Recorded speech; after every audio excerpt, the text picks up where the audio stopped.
180. So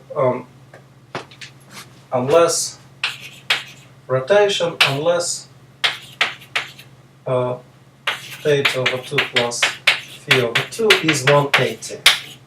In other words, theta plus phi is 360. So we have a theorem. Composition of two rotations is a rotation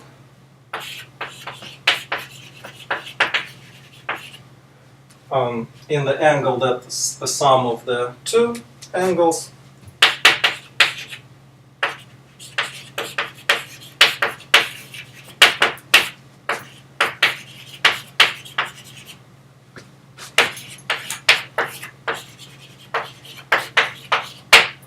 Unless they sum up to 360, unless theta plus phi add up to 360, in which case it will be a translation. Then translation.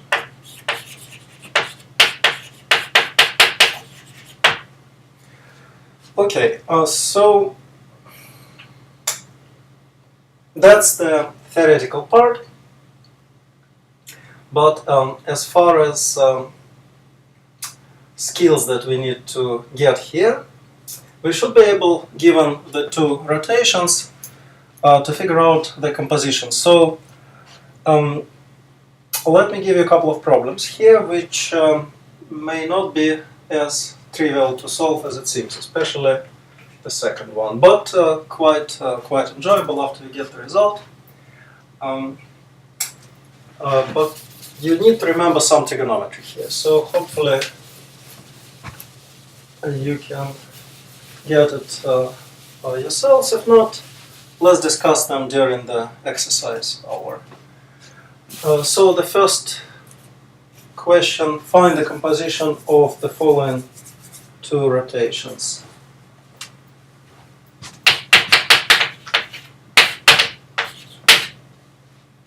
First, compose a rotation around the origin by 60, following rotation about 2, 0 by 90. And second question, find row 1, 0, 120 degrees composed with, or following rather, rotation by 60 degrees around 3, 0. What are the results in each case? Okay, very useful exercise, and we are likely to see something like that on the next test. So let's wrap up the rotations, compositions of rotations with the theorem. Well, the rotation part of the theorem we already stated. Translations, we know, compose to a translation. So what happens when we compose rotation and translation? Well, if we have a composition of rotation and translation in either order, let's say translation comes first, then why don't we write it as product of two half turns? So rotation, and then we have sigma. So product of translation can always be written as product of two half turns. So we have to start at A, and the second point will be midpoint between A and B. But what matters to us is those are rotations. So this will be some rotation about C by angle theta, so C theta. And those we can think of as rotations as well. So this will be rotation around M by what angle? Half turn means we are rotating by 180. And this would be a rotation around A by 180 as well. So if we apply the theorem about this composition of two rotations, then we have, as a result, we have to apply it twice. Of course, we are composing to that. We will finally have a rotation. So this will be C plus 180, and then C plus 180 plus 180 is rotation, well, about some point, C, theta plus 360, which is the same as theta.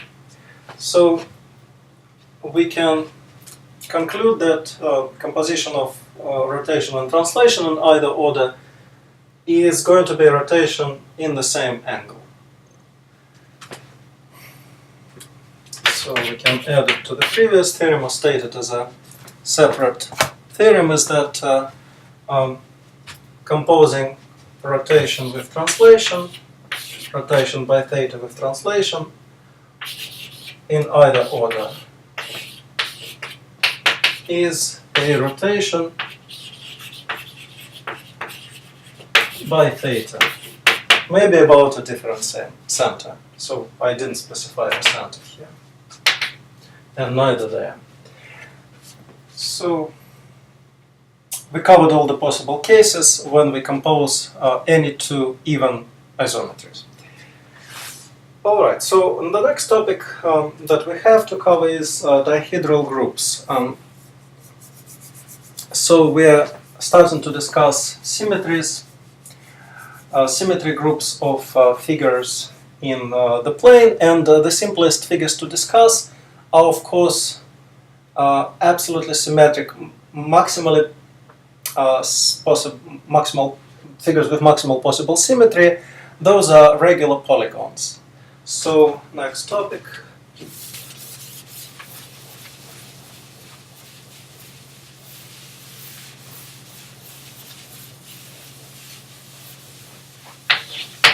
Dihedral groups. Okay, let's pause here.